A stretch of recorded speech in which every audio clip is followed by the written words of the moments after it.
My precious friend, ನನ್ನ ಅಮೂಲ್ಯ ಸ್ನೇಹಿತನೇ, God is going to give you an abundant increase and returns for whatever you have sown into His kingdom this month. ದೇವರ ರಾಜ್ಯದಲ್ಲಿ ನೀವು ಏನೆಲ್ಲ ಬಿತ್ತಿದ್ದೀರೋ ಈ ತಿಂಗಳು ದೇವರು ಸಮೃದ್ಧಿಯಾದ ಹೆಚ್ಚಿಸುವಿಕೆ ಮತ್ತು ಹಿಂದಿರುಗುವಿಕೆಯನ್ನು ನಿಮಗೆ ಕೊಡಲಿದ್ದಾನೆ. The promise for this month is from Malachi 3:10. ಈ ತಿಂಗಳ ವಾಗ್ದಾನ ಮಲಕಿ 3:10 ನೋಡುತ್ತೇವೆ. The Lord says, ಕರ್ತನು ಇಲ್ಲಿ ಹೇಳುತ್ತಾನೆ, I will throw open the floodgates of heaven for you. ನಿಮಗೋಸ್ಕರ ನಾನು ಪರಲೋಕದ ದ್ವಾರಗಳನ್ನು ತೆರೆಯುತ್ತೇನೆ ಎಂದು ಕರ್ತನು ಇಲ್ಲಿ ಹೇಳುತ್ತಾನೆ. And I will pour out so much blessing that there will not be enough room for you to store it. ಹಿಡಿಯಲಾಗದಷ್ಟು ನಿಮ್ಮಲ್ಲಿ ಸ್ಥಳವಿಲ್ಲದೆ ಇರುವ ಹಾಗೆ ಅಷ್ಟರ ಮಟ್ಟಿಗೆ ನಾನು ಆಶೀರ್ವಾದಗಳನ್ನು ಸುರಿಸುವೆನು. God is a God of abundance. ನಮ್ಮ ದೇವರು ಸಮೃದ್ಧಿಯ ದೇವರಾಗಿದ್ದಾನೆ. He always wants us to have abundant ನಾವು blessings. ಯಾವಾಗಲೂ ಸಮೃದ್ಧಿಕರವಾದ ಆಶೀರ್ವಾದಗಳು ಹೊಂದಿಕೊಳ್ಳಬೇಕೆಂದು ಆತನು ಬಯಸುತ್ತಾನೆ. I will throw open the floodgates of heaven and pour a blessing upon you. ಪರಲೋಕದ ದ್ವಾರಗಳನ್ನು ನಿಮಗಾಗಿ ತೆರೆದು ಆಶೀರ್ವಾದಗಳನ್ನು ಸುರಿಸುವೆನೆಂದು ಕರ್ತನು ಹೇಳುತ್ತಾನೆ. This year the Lord said, I will pour the showers of blessing upon ಈ you. ವರ್ಷ ದೇವರು ವಾಗ್ದಾನ ಮಾಡಿದ್ದಾರೆ, ಆಶೀರ್ವಾದಗಳ ಮಳೆಯನ್ನು ಸುರಿಸುತ್ತೇನೆ. And you will not be able to hold the blessing. There'll be so much given to you. ನಿಮಗೆ ಆಶೀರ್ವಾದಗಳು ಹಿಡಿದಿಡಲು ಸ್ಥಳವಿರುವುದಿಲ್ಲ, ಅಷ್ಟಾಗಿ ಆಶೀರ್ವದಿಸುತ್ತೇನೆ. You must remember your God is a God of abundance. ನಿಮ್ಮ ದೇವರು ಸಮೃದ್ಧಿಯ ದೇವರಾಗಿದ್ದಾನೆ ಎಂದು ನೆನಪಿಟ್ಟುಕೊಳ್ಳಬೇಕು. Firstly, He gives you abundance of grace. ಮೊದಲನೇದಾಗಿ ಸಮೃದ್ಧಿಕರವಾದ ಕೃಪೆಯನ್ನು ನಿಮಗೆ ಕೊಡುತ್ತಾನೆ. 2 Corinthians 9 and verse 8 says so. 2 ಕೊರಿಂಥ 9:8 ಹೇಳಲ್ಪಟ್ಟಿದೆ, God is able to make all grace abound to you. ದೇವರು ನಿಮಗಾಗಿ ಸಕಲ ವಿಧವಾದ ದಾನಗಳನ್ನು ಧಾರಾಳವಾಗಿ ಕೊಡುತ್ತಾನೆ. And secondly, ಎರಡನೇದಾಗಿ He gives you life abundantly. ಜೀವಿತ ಕೂಡ ಸಮೃದ್ಧಿಕರವಾದದ್ದನ್ನು ಕೊಡುತ್ತಾನೆ. John 10:10. Yohana 10:10 The devil comes to steal, to kill and to destroy. ಕಳ್ಳನು ಕದ್ದುಕೊಳ್ಳುವುದಕ್ಕೂ ಹಾಳು ಮಾಡುವುದಕ್ಕೂ ಕೊಲೆ ಮಾಡುವುದಕ್ಕೂ ಬರುತ್ತಾನೆ. But Jesus comes to you to give you abundant life. ಆದರೆ ಯೇಸು ಸಮೃದ್ಧಿಕರ ಜೀವಿತ ನಿಮಗೆ ಕೊಡಲು ಬರುತ್ತಾನೆ. And also He gives us abundant love. ಮತ್ತು ಆತನು ಸಮೃದ್ಧಿಕರವಾದ ಪ್ರೀತಿಯನ್ನು ಕೊಡುತ್ತಾನೆ. Exodus 34 and verse 6. ವಿಮೋಚನೆ ಕಾಂಡ 34:6 ವಾಕ್ಯದಲ್ಲಿ, God Himself went before Moses and He was proclaiming His name. ದೇವರು ಸ್ವತಃ ತಾನೇ ಮೋಶೆಯ ಎದುರಿಗೆ ಹೋಗಿ ಆತನ ಹೆಸರನ್ನು ಎತ್ತುತ್ತಾನೆ. I am one who abounds in love. ತನ್ನ ಪ್ರೀತಿಯಲ್ಲಿ ಆತನಿಟ್ಟುಕೊಳ್ಳುತ್ತಾನೆ. I'll forgive all the sins of the people who confess their sins and repent and come to me. ಪಶ್ಚಾತ್ತಾಪದ ಮೂಲಕವಾಗಿ ಪಶ್ಚಾತ್ತಾಪ ಪಟ್ಟು ನನ್ನ ಬಳಿಗೆ ಬರುವಾಗ ನಾನು ಅವರ ಪಾಪಗಳನ್ನು ಕ್ಷಮಿಸಿ ಬಿಡುತ್ತೇನೆ. Abounding in love. ಆ ಮಹಾಪ್ರೀತಿಯಿಂದ, Abounding in love. ಆ ಮಹಾಪ್ರೀತಿಯ ಮೂಲಕ And again, He abounds in giving riches to us. ಮತ್ತೆ ನಮಗೆ ಐಶ್ವರ್ಯ ಕೊಡಲು ಕೂಡ ಆತನು ಧಾರಾಳವಾಗಿದ್ದಾನೆ. Philippians 4 and verse 19. ಫಿಲಿಪಿ 4:19 ವಾಕ್ಯದಲ್ಲಿ, My God will meet all your needs according to His riches of His glory in Christ Jesus. ನನ್ನ ದೇವರು ಕ್ರಿಸ್ತ ಯೇಸುವಿನ ಮೂಲಕ ತನ್ನ ಪ್ರಭಾವದ ಐಶ್ವರ್ಯಕ್ಕೆ ತಕ್ಕ ಹಾಗೆ ನಿಮ್ಮ ಪ್ರತಿ ಒಂದು ಕೊರತೆಯನ್ನು ನೀಗಿಸುವನು. He wants you to have abundant riches. ಮತ್ತು ಸಮೃದ್ಧಿಯಾದ ಐಶ್ವರ್ಯ ಹೊಂದಬೇಕೆಂದು He ಬಯಸುತ್ತಾನೆ. abounds with riches. ಮಹಾ ಐಶ್ವರ್ಯದಿಂದ ನಿಮ್ಮನ್ನು ತುಂಬುತ್ತಾನೆ. Psalm 36:8. ಕೀರ್ತನೆ 36:8 You gave them drink from your river of delights, and you made them feast on the abundance of your house. ನಿನ್ನ ಮಂದಿರದ ಸಮೃದ್ಧಿಯಿಂದ ಅವರನ್ನು ಸಂತೃಪ್ತಿಪಡಿಸುತ್ತೀ. This is the heart of God. ಇದು ದೇವರ ಹೃದಯವಾಗಿದೆ. He is an abundance giving God. ಆತನು ಸಮೃದ್ಧಿಯಾಗಿ ಕೊಡುವ ದೇವರಾಗಿದ್ದಾನೆ. That's His heart. ಅದುವೇ ಆತನ ಹೃದಯ. This month He wants you to have abundance. ಈ ತಿಂಗಳು ನೀವು ಸಮೃದ್ಧಿ ಹೊಂದಬೇಕೆಂದು ಬಯಸುತ್ತಾನೆ. And for this He opens the floodgates of heaven and pours down the blessing. ಮತ್ತು ಇದಕ್ಕಾಗಿ ಆತನು ಪರಲೋಕ ದ್ವಾರಗಳನ್ನು ತೆರೆದು ಆಶೀರ್ವಾದಗಳನ್ನು ಸುರಿಸುತ್ತಾನೆ. Also, he is a righteous God. ಮತ್ತು ಆತನು ನೀತಿಯ ದೇವರಾಗಿದ್ದಾನೆ. He opens the windows of heaven and also he judges people who commit sin. ಆತನು ಪರಲೋಕ ದ್ವಾರಗಳನ್ನು ತೆರೆಯುತ್ತಾನೆ ಮತ್ತು ಪಾಪ ಮಾಡುವ ಜನರಿಗೆ ನ್ಯಾಯ ತೀರಿಸುತ್ತಾನೆ. During the times of Noah, ನೋಹನ ಕಾಲದಲ್ಲಿ in Genesis 7:11, ಆದಿಕಾಂಡ 7:11 the Bible says, ಸತ್ಯವೇದವು ಹೇಳುತ್ತದೆ, God opened the windows of heaven, ದೇವರು ಆಕಾಶದ ದ್ವಾರಗಳನ್ನು ತೆರೆದನು. the floodgates of heaven, ಆಕಾಶದ ತೂಬುಗಳು and the flood of water came upon the earth, ಮತ್ತು ಸಾಗರದ ಸೆಲೆಗಳು ಒಡೆದವು ಎಂದು ಅಲ್ಲಿ ನಾವು ನೋಡುತ್ತೇವೆ. and it destroyed humanity itself. ಮತ್ತು ಇಡೀ ಮಾನವರನ್ನು ನಾಶ ಮಾಡಿತು. Only Noah and his family were saved. ನೋಹ ಮತ್ತು ಆತನ ಕುಟುಂಬದವರು ಮಾತ್ರ ರಕ್ಷಿಸಲ್ಪಟ್ಟರು. The reptiles, the birds, and the animals who were taken into the ark sent by God alone were saved. ದೇವರಿಂದ ಕಳುಹಿಸಲ್ಪಟ್ಟಂತ ಎಲ್ಲ ಪ್ರಾಣಿ ಪಕ್ಷಿಗಳು ಜೀವ ಜಂತುಗಳು ಮಾತ್ರ ಅಲ್ಲಿ ಒಳಗಡೆ ರಕ್ಷಿಸಲ್ಪಟ್ಟವು. Yes, sin opens the floodgates of judgment upon those who commit sin. ಪಾಪವು ಆಕಾಶದ ತೂಬುಗಳು ತೆರೆದು ಮತ್ತು ಅದು ನ್ಯಾಯ ತೀರ್ಪು ಬರುವುದಕ್ಕೆ ಅದು ಸಾಧ್ಯವಾಗಿ ಮಾಡುತ್ತದೆ. But the same God opens the floodgates of heaven to send a blessing upon those who are his children who live righteously. ಅದೇ ರೀತಿಯಾಗಿ ಯಾರು ನೀತಿಯಲ್ಲಿ ತನ್ನ ಮಕ್ಕಳು ಬದುಕುತ್ತಾರೋ ಅವರಿಗಾಗಿ ಆಶೀರ್ವಾದದ ಬಾಗಿಲುಗಳನ್ನು ತೆರೆಯುತ್ತಾನೆ. Deuteronomy 28 and verse 8. ಧರ್ಮೋಪದೇಶ ಕಾಂಡ 28:8 The Lord will send you a blessing upon your barns and on everything you put your hand to. ನಿಮ್ಮ ಕಣಜಗಳು ಯಾವಾಗಲೂ ತುಂಬಿರುವಂತೆಯೂ ನಿಮ್ಮ ಪ್ರಯತ್ನಗಳೆಲ್ಲ ಸಫಲವಾಗುವಂತೆಯೂ ನಾನು ಮಾಡುವೆನು. Floodgates of blessing will be open for you. ನಿಮಗೋಸ್ಕರ ಆಕಾಶದ ದ್ವಾರಗಳು ತೆರೆಯಲ್ಪಡುವವು. He will bless you in the land in which he places you.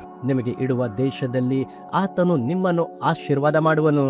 In your family, ನಿಮ್ಮ ಕುಟುಂಬದಲ್ಲಿ, in your job, ನಿಮ್ಮ ಉದ್ಯೋಗ, in your business, ನಿಮ್ಮ ವ್ಯಾಪಾರ, in your studies, ನಿಮ್ಮ ವ್ಯಾಸಂಗದಲ್ಲಿ, in your ministry, ನಿಮ್ಮ ಸೇವೆಯಲ್ಲಿ, in your social work, ನಿಮ್ಮ ಸಾಮಾಜಿಕ ಕಾರ್ಯದಲ್ಲಿ, in your governance. ನೀವು ಸರ್ಕಾರದಲ್ಲಿ God will send the blessings, opening the floodgates of ದೇವರು heaven.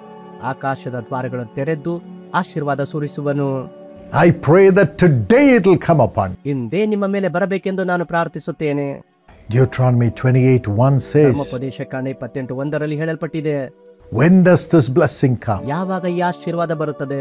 When we obey the Lord ನಾವು ಕರ್ತನಿಗೆ ವಿಧೇಯರಾಗುವಾಗ and follow his commandment. ಮತ್ತು ಆತನ ಆಜ್ಞೆಗಳನ್ನು ಕೈಗೊಂಡು ನಡೆಯುವಾಗ. Yes, Deuteronomy 28:2 also says the same thing. ಧರ್ಮೋಪದೇಶ ಕಾಂಡ 28:2 ಕೂಡ ಅದನ್ನು ಹೇಳುತ್ತದೆ. So today God wants us to obey him. ಇಂದು ದೇವರು ನಾವು ಆತನಿಗೆ ವಿಧೇಯರಾಗಬೇಕೆಂದು ಬಯಸುತ್ತಾನೆ. As we read the Bible and God speaks to us through the Bible, just obey the Lord each day and do what he asks you to do. ಪ್ರತಿದಿನ ನಾವು ದೇವರ ವಾಕ್ಯ ಓದುವಾಗ ಆ ವಾಕ್ಯಕ್ಕೆ ನಾವು ಪ್ರತಿ ಕ್ಷಣ ನಾವು ವಿಧೇಯರಾಗಿ ನಡೆಯಬೇಕು. If he wants you to reconcile with someone, get reconciled, humbling yourself. ಯಾರಾದರೊಂದಿಗೆ ಸಂಧಾನ ಮಾಡಿಕೊಳ್ಳಬೇಕಾದರೆ ದೀನತೆಯಿಂದ ಸಂಧಾನ ಮಾಡಿಕೊಳ್ಳಿರಿ. If he says return something to others, do it. ಯಾರಿಗಾದರೂ ಹಿಂದಿರುಗಿಸಬೇಕಾದರೆ ಅದನ್ನು ಬೇಗ ಮಾಡಿರಿ. If he says take your money and help somebody without expecting the money to come back to you, just do it. ಯಾರಿಗಾದರೂ ಸಹಾಯ ಮಾಡಬೇಕೆಂದು ದೇವರು ಹೇಳಿದರೆ ಹಿಂತಿರುಗಿ ನಿರೀಕ್ಷಿಸದೆ ಅವರಿಗೆ ಕೊಡಬೇಕಾದ ಹಣವನ್ನು ಕೊಡಿರಿ. If he speaks to you to support his ministry and establish his kingdom and wipe away the tears of others, just take your money and do it. ದೇವರು ಈ ಸೇವೆಗೆ ನೀನು ಸಹಾಯ ಮಾಡು, ದೇವರ ರಾಜ್ಯವನ್ನು ಕಟ್ಟು, ಕಣ್ಣೀರನ್ನು ಒರೆಸು ಎಂದು ಹೇಳುವಾಗ ನೀವು ಅದನ್ನು ಮಾಡಿರಿ. Never judge the person whom you are giving to. ನೀವು ಯಾರಿಗೆ ಕೊಡುತ್ತೀರೋ ಆ ವ್ಯಕ್ತಿಗೆ ತೀರ್ಪು ಮಾಡಬೇಡಿರಿ. When God speaks, do it. ದೇವರು ಮಾತನಾಡುವಾಗ ಮಾಡಿರಿ. And he will open the floodgates of heaven and bless you. ಮತ್ತು ದೇವರು ನಿಮಗಾಗಿ ಪರಲೋಕದ ದ್ವಾರಗಳನ್ನು ತೆರೆಯುವನು. And again in Hebrews 11 and verse 8 we find ಮತ್ತೆ ಇಬ್ರಿಯ 11:8 ನೋಡುತ್ತೇವೆ, Abraham obeyed God and went to the places where God asked him to go. ಅಬ್ರಹಾಮನು ದೇವರಿಗೆ ವಿಧಿಯನ್ನಾಗಿ ದೇವರು ಯಾವ ಸ್ಥಳಕ್ಕೆ ಕಳುಹಿಸಿದನೋ ಆ ಸ್ಥಳಗಳಿಗೆ ಅವನು ಹೋದನು. He did not know where he was going, where God was sending him. ಎಲ್ಲಿ ದೇವರು ಕಳುಹಿಸುತ್ತಿದ್ದಾನೆ ಎಂದು ಅವನಿಗೆ ತಿಳಿಯದೇ ಇದ್ದಾಗಲೂ ಹೋದನು. He just walked from place to place where God asked him to go. ಸ್ಥಳದಿಂದ ಸ್ಥಳಕ್ಕೆ ದೇವರು ಹೋಗಲು ಅವನಿಗೆ ಹೇಳಿದರು. And God gave him all those territories and made him and his descendants a mighty nation called Israel. ದೇವರು ಎಲ್ಲ ಪ್ರದೇಶಗಳನ್ನು ಕೊಟ್ಟು ಅವನನ್ನು ಅವನ ಸಂತತಿಯನ್ನು ದೊಡ್ಡ ದೇಶವಾಗಿ ಇಸ್ರಾಯೇಲ್ ದೇಶವಾಗಿ ಮಾಡಿದನು. Wherever God sends you for your studies, ನಿಮ್ಮ ವ್ಯಾಸಂಗಕ್ಕಾಗಿ ದೇವರು ಎಲ್ಲಿ ಕಳುಹಿಸುತ್ತಾನೋ, wherever God sends you for your work, ನಿಮ್ಮ ಕೆಲಸಕ್ಕಾಗಿ ದೇವರು ನಿಮ್ಮನ್ನು ಎಲ್ಲಿ ಕಳುಹಿಸುತ್ತಾನೋ, wherever God sends you for your ನಿಮ್ಮ ministry, ಸೇವೆಗಾಗಿ ದೇವರು ಎಲ್ಲಿ ಕಳುಹಿಸಿಕೊಡುತ್ತಾನೋ, just obey and go. ಆತನಿಗೆ ವಿಧೇಯರಾಗಿರಿ. God will give you the inheritance of everything that you do and on every land that you walk on. ಮತ್ತು ನೀವು ನಡೆದಾಡುವಂತ ಎಲ್ಲ ಭೂಮಿ ಮತ್ತು ಸ್ವತ್ತುಗಳನ್ನು ಕರ್ತನು ನಿಮಗೆ ಅನುಗ್ರಹ ಮಾಡುವನು. And God will increase you there. ಮತ್ತು ಅಲ್ಲಿ ದೇವರು ನಿಮ್ಮನ್ನು ಹೆಚ್ಚಿಸುವನು. Isaiah 51 and verse 2. ಯೆಶಯ 51:2 God blessed Abraham and Sarah and increased them. ದೇವರು ಅಬ್ರಹಾಮನನ್ನು ಸಾರಳನ್ನು ಆಶೀರ್ವಾದ ಮಾಡಿ ಹೆಚ್ಚಿಸಿದನು. Genesis 26:4 and 5. ಆದಿಕಾಂಡ 26:4-5 They had no children. ಅವರಿಗೆ ಮಕ್ಕಳಿರಲಿಲ್ಲ. But when Abraham was 100 years old and his wife had all the symptoms of having stopped being able to bear a child, God gave them a child.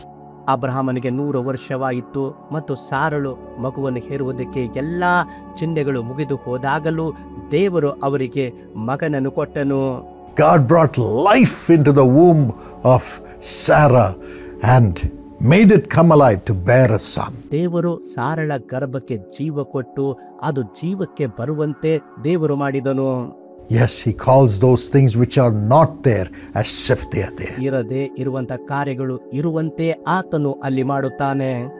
When we obey, ನಾವು ವಿಧೇಯರಾಗುವಾಗ sometimes we may start obeying ಕೆಲವು ಸಾರಿ ವಿಧೇಯರಾಗುವುದನ್ನು ನಿಲ್ಲಿಸಿ ಬಿಡುತ್ತೇವೆ. and we would expect a miracle immediately. ತಕ್ಷಣವಾಗಿ ಅದ್ಭುತ ಎದುರು ನೋಡುತ್ತೇವೆ. No, my friend. ಇಲ್ಲ ನನ್ನ ಸ್ನೇಹಿತನೇ, You have to walk the full circle to possess the whole land to become a nation. ಒಂದು ರಾಷ್ಟ್ರ ದೇಶವಾಗುವುದಕ್ಕಾಗಿ ಜನಾಂಗವಾಗುವುದಕ್ಕಾಗಿ ನಾವು ಎಲ್ಲ ಪ್ರಕ್ರಿಯೆ ಮೂಲಕ ಹೋಗಬೇಕು. When everything is finished, ಯಾವಾಗ ಎಲ್ಲ ಮುಗಿಯುತ್ತೋ, you may say, I am finished, I am ready to go home. ಎಲ್ಲ ಮುಗಿಯಿತು, ಈಗ ಮನೆಗೆ ಹೋಗುವುದಕ್ಕೆ ನಾನು ಸಿದ್ಧನಾಗಿದ್ದೇನೆ ಎಂದು ನೀವು ಹೇಳಬಹುದು. Then God will open the windows of heaven and pour a blessing upon you. ಆಗ ದೇವರು ಪರಲೋಕದ ದ್ವಾರ ತೆರೆದು ಆಶೀರ್ವಾದ ಸುರಿಸುತ್ತಾನೆ. It happened to Abraham. ಅದು ಅಬ್ರಹಾಮನಿಗೆ ನಡೆಯಿತು, It will happen to you ನಿಮಗೂ ಕೂಡ ನಡೆಯುತ್ತದೆ. as you obey God ದೇವರಿಗೆ ನೀವು ವಿಧೇಯರಾಗುವಾಗ and walk with God every day. ಪ್ರತಿದಿನ ದೇವರೊಂದಿಗೆ ನಡೆಯಿರಿ. He will establish everything that you do ನೀವು ಮಾಡುವುದೆಲ್ಲವನ್ನು ಆತನು ಸ್ಥಾಪಿಸುವನು.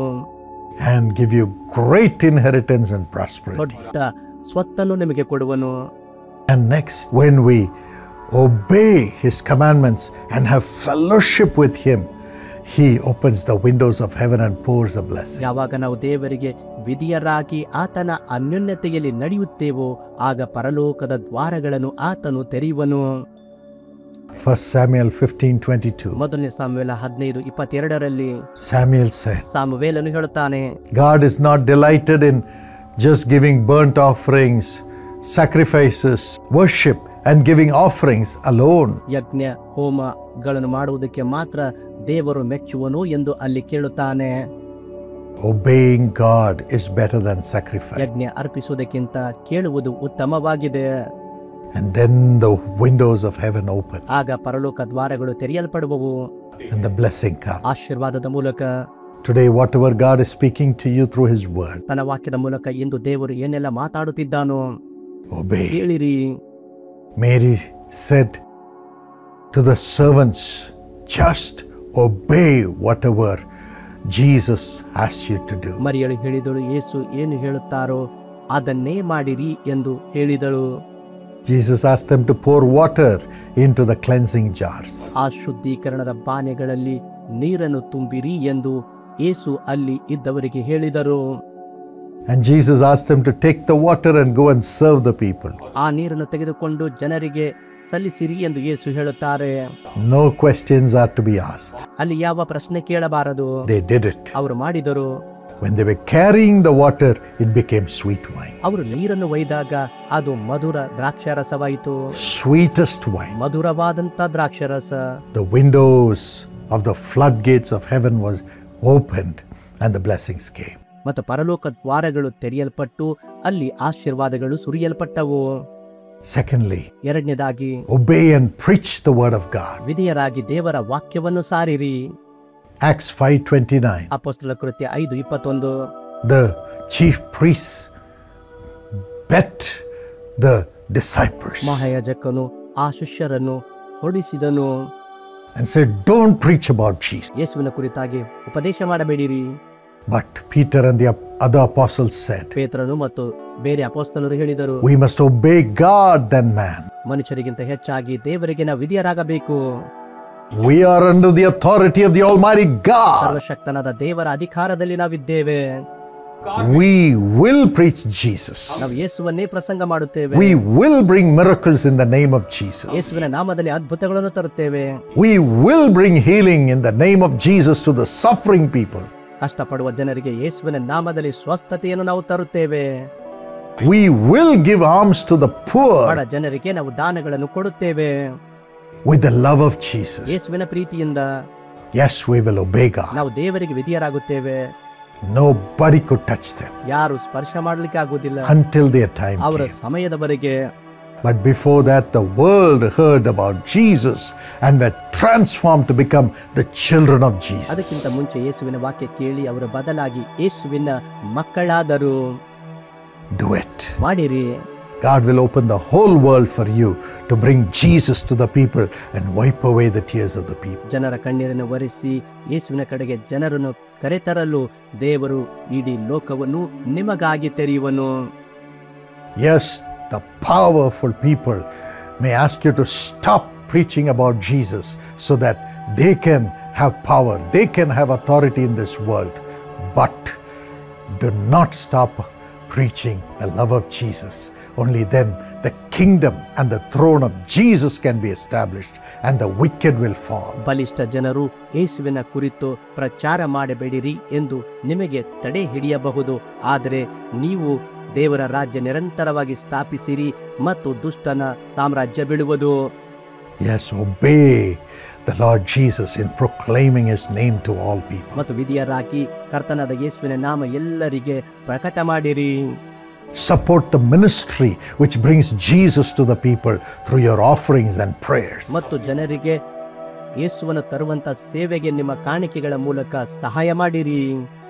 Then no weapon formed against you shall prosper. ಆಗ ನಿಮ್ಮ ವಿರುದ್ಧವಾಗಿ ಕಲ್ಪಿಸಿದ ಯಾವ ಆಯುಧವೂ ಜಯಿಸದು. But you and your family will prosper. ಮತ್ತು ನೀವು ನಿಮ್ಮ ಕುಟುಂಬ ರಕ್ಷಿಸಲ್ಪಡುವಿರಿ. Thirdly, ಮೂರನೇದಾಗಿ obey and believe God to save you from all the wicked attacks. ಮತ್ತು ಎಲ್ಲ ದುಷ್ಟ ಆಕ್ರಮಣಗಳಿಂದ ತಪ್ಪಿಸಿಕೊಳ್ಳುವುದಕ್ಕಾಗಿ ದೇವರಿಗೆ ವಿಧಿಯರಾಗಿ ನಂಬಿರಿ. Romans 5:19. ರೋಮ 5:19. And fourthly, ನಾಲ್ಕನೇದಾಗಿ obey and believe that God will do a miracle for you in answer to your prayers. ನಿಮ್ಮ ಪ್ರಾರ್ಥನೆಗೆ ಉತ್ತರವಾಗಿ ದೇವರು ನಿಮಗಾಗಿ ಅದ್ಭುತ ಮಾಡುವನು ಎಂದು ವಿಧಿಯರಾಗಿ ಅದನ್ನು ನಂಬಿರಿ. Then God's answer will come to you. ಮತ್ತು ಆಗ ದೇವರ ಉತ್ತರ ನಿಮಗಾಗಿ ಬರುವುದು. God will resurrect everything that is dead in your life and will bring forth new life and blessings in your ನಿಮ್ಮ family. ಜೀವಿತದಲ್ಲಿ ಸತ್ತಂತ ಎಲ್ಲ ಪರಿಸ್ಥಿತಿಗಳಲ್ಲಿ ದೇವರು ಪುನರುತ್ಥಾನ ತಂದು ಹೊಸ ಕಾರ್ಯಗಳನ್ನು ನಿಮ್ಮ ಜೀವಿತದಲ್ಲಿ ಮಾಡುವನು. And again, obey and work for God. ಮತ್ತು ವಿಧಿಯರಾಗಿ ದೇವರಿಗಾಗಿ ಕೆಲಸ ಮಾಡಿರಿ. 1 Corinthians 15:58. ಮೊದಲನೇ ಕೊರಿಂಥ 15:58. Do the work of the Lord, obeying him. ಕರ್ತನ ಕಾರ್ಯವನ್ನು ದೇವರಿಗೆ ವಿಧಿಯರಾಗುವುದರ ಮೂಲಕ ಮಾಡಿರಿ. Your labor of love for the Lord will never be in vain. ನಿಮ್ಮ ಪ್ರಯಾಸ ಕರ್ತನಲ್ಲಿ ಅದು ನಿಷ್ಫಲವಾಗುವುದಿಲ್ಲ. Next, the Bible says, obey your parents in the Lord. ಮುಂದೆ ಸತ್ಯವೇದದಲ್ಲಿ ಹೇಳಲ್ಪಟ್ಟಿದೆ, ನಿಮ್ಮ ತಂದೆ ತಾಯಿಗಳಿಗೆ ವಿಧಿಯರಾಗಿರಿ. Ephesians 6:1. ಎಫೆಸ 6:1 As you take your parents as God's channel of blessing to you and thank God for them. ತಂದೆ ತಾಯಿಗಳು ದೇವರು ನಿಮಗೆ ಕೊಟ್ಟ ಆಶೀರ್ವಾದವಾಗಿದ್ದಾರೆಂದು ಅವರಿಗಾಗಿ ಯಾವಾಗಲೂ ಕೃತಜ್ಞತೆರಾಗಿರಿ. And then you will see God empowering them and speaking through them to you. ದೇವರು ಅವರನ್ನು ಬಲಪಡಿಸಿ ಅವರ ಮೂಲಕ ನಿಮ್ಮೊಂದಿಗೆ ಮಾತನಾಡುತ್ತಾರೆ. And then obey the word of God that comes through them. ಮತ್ತು ನೀವು ದೇವರ ವಾಕ್ಯಕ್ಕೆ ಅವರಿಂದ ಬರುವ ಆ ಮಾತಿಗೆ ವಿಧಿಯರಾಗುವಾಗ Jesus did that in Luke 2:51. ಲೂಕ 2:51 ಯೇಸು ಅದನ್ನು ಮಾಡಿದರು. And he abounded in wisdom, ಮತ್ತು ಜ್ಞಾನದಲ್ಲಿ ವೃದ್ಧಿಯಾದನು, stature, ದೇಹಬಲದಲ್ಲಿ, grace in the eyes of God, ದೇವರ ದೃಷ್ಟಿಯಲ್ಲಿ ದೇವರ ದಯೆ, favor in the eyes of men. ಮನುಷ್ಯರ ದಯೆ. And the Bible says, obey your earthly masters, your bosses in your office. ಮತ್ತೆ ಸತ್ಯವೇದವು ಹೇಳುತ್ತದೆ, ಈ ಭೂಮಿಯಲ್ಲಿ ಇರುವಂತ ನಿಮ್ಮ ಯಜಮಾನರಿಗೆ, ನಿಮ್ಮ ಅಧಿಕಾರಿಗಳಿಗೆ ವಿಧಿಯರಾಗಿರಿ. Ephesians 6:5. ಎಫೆಸ 6:5 Obey the laws of the land. ದೇಶದ ನಿಯಮಗಳಿಗೆ ವಿಧಿಯರಾಗಿರಿ. Then God will bless you and make you prosper. ಮತ್ತು ದೇವರು ನಿಮ್ಮನ್ನು ಆಶೀರ್ವದಿಸಿ ಅಭಿವೃದ್ಧಿಗೊಳಿಸುವನು. Through you, your division, your city will prosper. ನಿಮ್ಮ ಮೂಲಕ ನಿಮ್ಮ ವಿಭಾಗ ಮತ್ತು ನಿಮ್ಮ ನಗರ ಅಭಿವೃದ್ಧಿ ಹೊಂದುವುದು. You will prosper. ನೀವು ಅಭಿವೃದ್ಧಿ ಹೊಂದುವಿರಿ. And the Bible says, wives, obey your husband. ಸತ್ಯವೇದವೇ ಹೇಳುತ್ತದೆ, ಪತ್ನಿಯರೇ ನಿಮ್ಮ ಗಂಡಂದಿರಿಗೆ ವಿಧಿಯರಾಗಿರಿ. Ephesians 5:22 and 24. Submit to your husbands as to the Lord. ಕರ್ತನಿಗಾಗಿಯೇ ಎಂಬಂತೆ ನಿಮ್ಮ ಗಂಡಂದಿರಿಗೆ ಅಧೀನರಾಗಿರಿ. Yes. ಹೌದು. An unbelieving husband is sanctified by the believing wife who submits herself to the husband as unto the Lord. ವಿಶ್ವಾಸಿ ಪತ್ನಿ ಕರ್ತನಿಗಾಗಿ ಎಂಬಂತೆ ಅವಿಶ್ವಾಸ ಉಳ್ಳಂತ ಗಂಡನಿಗೆ ಅಧೀನವಾಗುವಾಗ ಅಲ್ಲಿ ಶುದ್ಧೀಕರಣ ತರುತ್ತಾಳೆ. And the family will be saved ಮತ್ತು ಕುಟುಂಬ ರಕ್ಷಿಸಲ್ಪಡುತ್ತದೆ through the submission and the humility of the wife. ಪತ್ನಿಯ ವಿಧೇಯತ್ವ ಮತ್ತು ಸಮರ್ಪಣೆಯ ಮೂಲಕ. May God give you this ಈ grace. ಕೃಪೆ ಕರ್ತನು ನಿಮಗೆ ಕೊಡಲಿ. And then he will pour out the blessings which you cannot hold. ಮತ್ತು ನೀವು ಹಿಡಿಯಲಾಗದಷ್ಟು ಆಶೀರ್ವಾದ ಆಗ ನಿಮ್ಮ ಮೇಲೆ ಸುರಿಸುತ್ತಾನೆ. The blessings will come ಆಶೀರ್ವಾದಗಳು ಬರುತ್ತವೆ. because Jesus Christ humbled himself and was obedient to God and offered himself as a sacrifice for all of us. ಯಾಕೆಂದರೆ ಯೇಸು ಕ್ರಿಸ್ತನು ಆತನು ತನ್ನಂತಾನೆ ತಗ್ಗಿಸಿಕೊಂಡು ವಿಧಿಯನ್ನಾಗಿ ನಮಗೋಸ್ಕರವಾಗಿ ಯಜ್ಞವಾಗಿ ಅರ್ಪಿಸಿಕೊಟ್ಟನು. 2 Corinthians 8 and verse 9. 2 ಕೊರಿಂಥ 8:9 You know the grace of our Lord Jesus. ಕರ್ತನಾದ ಯೇಸುವಿಗಾಗಿ Though Jesus was so Yesu rich, ಬಹಳ ಐಶ್ವರ್ಯವಂತನಾಗಿದ್ದರು, yet he became so poor ಬಹಳ ಬಡವನಾದನು. that through his poverty, you and I can be made rich. ಆತನ ಬಡತನದ ಮೂಲಕ ನಾನು ನೀನು ಐಶ್ವರ್ಯವಂತರಾಗುವಂತೆ. That's the reason why we can have riches of all the grace that I talked about in our lives. ನಮ್ಮ ಜೀವಿತದಲ್ಲಿ ನಾನು ಮಾತಾಡಿದಂತಹ ಎಲ್ಲ ಕೃಪೆ ಆ ಕಾರಣದಿಂದಲೇ ನಾವು ಹೊಂದಿಕೊಳ್ಳುತ್ತೇವೆ. God wants to give you riches, ದೇವರು ಐಶ್ವರ್ಯ ಕೊಡಲು ಬಯಸುತ್ತಾನೆ. salvation, ರಕ್ಷಣೆ, healing, ಸ್ವಸ್ಥತೆ, joy in the family, ಕುಟುಂಬದಲ್ಲಿ ಆನಂದ, riches in our lives, ನಮ್ಮ ಜೀವಿತದಲ್ಲಿ ಐಶ್ವರ್ಯ, stature in society, ಸಮಾಜದಲ್ಲಿ ಬೆಳವಣಿಗೆ miracles through our prayer. ಮತ್ತು ನಮ್ಮ ಪ್ರಾರ್ಥನೆಯ ಮೂಲಕ ಅದ್ಭುತ. Every door is opened in heaven for you this month. ಈ ತಿಂಗಳು ಪರಲೋಕದಲ್ಲಿ ನಿಮಗೋಸ್ಕರ ಎಲ್ಲ ಬಾಗಿಲುಗಳು ತೆರೆಯಲ್ಪಟ್ಟಿವೆ. And God is going to pour down a blessing which you cannot hold. ಹಿಡಿಯಲಾಗದಷ್ಟು ಆಶೀರ್ವಾದ ದೇವರು ನಿಮ್ಮ ಮೇಲೆ ಆತನು ಸುರಿಸುವನು. And in the same passage he says, ಅದೇ ಭಾಗದಲ್ಲಿ ಆತನು ಹೇಳುತ್ತಾನೆ, give your offerings to God ದೇವರಿಗೆ ನಿಮ್ಮ ಕಾಣಿಕೆಗಳನ್ನು ಕೊಡಿರಿ and fulfill it faithfully by giving 1/10 of your earnings to God. ನಂಬಿಗಸ್ತರಾಗಿ ನಿಮ್ಮ ಆದಾಯದ 10% ಪಾಲನ್ನು ಕೊಡುವುದರಲ್ಲಿ ಮರೆತು ಹೋಗಬೇಡಿರಿ. And also offer yourself as a living sacrifice, 100% to God, to live a righteous life. ಮತ್ತು ನೀತಿಯ ಜೀವನ ನಡೆಸುವುದಕ್ಕಾಗಿ ನಿಮ್ಮ ನೀವೇ ಸಜೀವ ಯಜ್ಞವಾಗಿ ಆತನಿಗೆ ನೀವು ಅರ್ಪಿಸಿಕೊಡಿರಿ. Romans 12:1 and 2. ರೋಮ 12:1-2 And as we do that, ಅದನ್ನು ನಾವು ಮಾಡುವಾಗ God will open the windows and the floodgates of heaven and bless us with all these blessings I've been talking about. ದೇವರು ಆಕಾಶದ ದ್ವಾರಗಳನ್ನು ತೆರೆದು ನಿಮ್ಮನ್ನು ತುಂಬಿಸುವನು. ನಾನು ಮಾತಾಡುವ ಈ ಎಲ್ಲ ವಿಷಯಗಳಿಂದ Many times people make a pledge. ಅನೇಕ ಸಾರಿ ಜನರು ಪ್ರತಿಜ್ಞೆ ಮಾಡುತ್ತಾರೆ. The Bible says if you make a vow, a pledge, fulfill it. ಸತ್ಯವೇದವು ಹೇಳುತ್ತದೆ, ನೀವು ಪ್ರತಿಜ್ಞೆ ಮಾಡಿರುವುದಾದರೆ ಅದನ್ನು ನೆರವೇರಿಸಿರಿ. If you don't fulfill that pledge, you are robbing God. ನೀವು ಆ ಪ್ರತಿಜ್ಞೆ ನೆರವೇರಿಸದಿದ್ದರೆ ನೀವು ಆತನನ್ನು ಕದ್ದುಕೊಳ್ಳುತ್ತಿದ್ದೀರಿ. And as the devil entered Judas, it could enter the person who robs God. ಯುದ್ಧದಲ್ಲಿ ಸೈತಾನನು ಪ್ರವೇಶಿಸಿದಂತೆ ಯಾರು ದೇವರಿಂದ ಕದ್ದುಕೊಳ್ಳುತ್ತಾರೋ ಅವರಲ್ಲಿ ಪ್ರವೇಶ ಮಾಡುವನು. The person who robs God of the pledge made for the ministry. ದೇವರಿಂದ ಕದ್ದುಕೊಳ್ಳುವಂತಹ ಜನರು ಅವರು ಸೇವೆಗಾಗಿ ಹೀಗಿರುತ್ತಾರೆ. Sometimes people make pledges saying, if God helps me, I will do this for the ministry. ಕೆಲವು ಸಾರಿ ಜನರು ಈ ರೀತಿ ಪ್ರತಿಜ್ಞೆ ಮಾಡುತ್ತಾರೆ, ದೇವರು ನನಗೆ ಸಹಾಯ ಮಾಡುವುದಾದರೆ ನಾನು ಸೇವೆಗೆ ಸಹಾಯ ಮಾಡುತ್ತೇನೆ. After much prayer, ಅದಾದ ನಂತರ God would do a miracle for that person. ಮತ್ತು ಅವರಿಗಾಗಿ ದೇವರು ಅದ್ಭುತ ಮಾಡುವನು. But then they would go and hide. ಆಗ ಅವರು ಹೋಗಿ ಮುಚ್ಚಿಕೊಳ್ಳುತ್ತಾರೆ. And they would never fulfill their pledge. ಅವರ ಪ್ರತಿಜ್ಞೆ ಅವರು ನೆರವೇರಿಸುವುದಿಲ್ಲ. Woe unto such people, ಅಂತ ಜನರಿಗೆ ಅಯ್ಯೋ, robbing God. ಅವರು ದೇವರನ್ನ ಕದ್ದುಕೊಳ್ಳುತ್ತಿದ್ದಾರೆ. Their end shall be miserable. ಅವರ ಅಂತ್ಯ ದುಷ್ಟಕರವಾಗಿರುತ್ತದೆ. God's ministry will go on. ದೇವರ ಸೇವೆ ಮುಂದೆ ಹೋಗುತ್ತಿರುತ್ತದೆ. God's servants will go on. ದೇವರ ಸೇವಕರು ಮುಂದೆ ಹೋಗುತ್ತಾರೆ. But woe unto those who rob God. ದೇವರನ್ನು ಕದ್ದುಕೊಳ್ಳುವಂತವರ ಗತಿಯನ್ನು ಏನು ಹೇಳಲಿ? God expects us to give our 10th of our earnings to His ministry. ದೇವರು ತನ್ನ ಸೇವೆಗೆ ನಮ್ಮ ಆದಾಯದ 10ರಲ್ಲಿ 1 ಪಾಲನ್ನು ನಿರೀಕ್ಷಿಸುತ್ತಾನೆ. A ministry which brings millions of people into the kingdom of God. ಲಕ್ಷಾಂತರ ಜನರನ್ನು ದೇವರ ರಾಜ್ಯದಲ್ಲಿ ತರುವಂತಹ ಸೇವೆ. Secondly, give the offerings to the servants of God according to Psalm 16:2. ಕೀರ್ತನೆ 16:2 ಪ್ರಕಾರವಾಗಿ ದೇವರ ಸೇವೆ ಮಾಡುವಂತ ಸೇವಕರಿಗೆ ಕಾಣಿಕೆ ಕೊಡಿರಿ. Thirdly, give the offerings to the poor people according to Isaiah 58:7 and 8. ಮೂರನೇದಾಗಿ ಯೆಶಯ 58:7-8 ಪ್ರಕಾರ ಬಡವರಿಗೆ ನಿಮ್ಮ ಕಾಣಿಕೆಯನ್ನು ಕೊಡಿರಿ. And fourthly, ನಾಲ್ಕನೇದಾಗಿ use the offerings to wipe away the tears of other people. ಬೇರೆ ಜನರ ಕಣ್ಣೀರನ್ನು ಒರೆಸುವುದಕ್ಕಾಗಿ ನಿಮ್ಮ ಕಾಣಿಕೆಯನ್ನು ಉಪಯೋಗ ಮಾಡಿರಿ. As you give to God in this fashion faithfully every month, ಪ್ರತಿ ತಿಂಗಳು ನಂಬಿಗಸ್ತರಾಗಿ ಈ ಕಾಣಿಕೆಯನ್ನು ನೀವು ಕೊಡುವಾಗ God will open the floodgates of heaven and pour down a blessing upon you which you cannot hold.